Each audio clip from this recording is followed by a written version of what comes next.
আপনি তো পাগলের মতো ছুটতেছেন যে না যেভাবে হোক আমি আবার চাই, যেভাবে হোক আবার চাই বললেই 2732 জন মানুষ জীবন দিয়ে গেল। এদের জীবনের দাম নেই?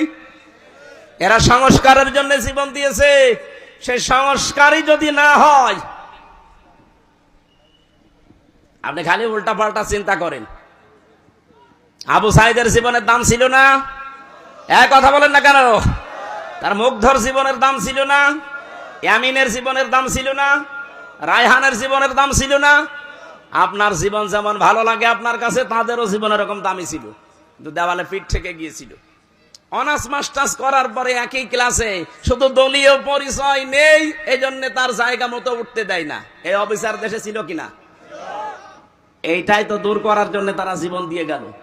সেইটা এখনো দূর হয়েছে না। আমরা চাই 1628 জন মানুষ দায়িত্বে ছিল। এই জালেমদেরকে যারা সহযোগিতা করেছে, টিকিয়ে রেখেছে, প্রত্যেকটা জালেম এই সবগুলো চেয়ার থেকে নামান, নিরপেক্ষ মানুষ ওখানে দেন, এরপরে কালকে নির্বাচন দিয়ে দেন। না, এগুলো কিছু না বাবা, কিচ্ছু চাই না, নির্বাচন চাই। নির্বাচন দিয়ে করবো কি? আবার দিনের ভোট রাতে হয়ে যাবে। ওই যে হাদিস পড়েছে,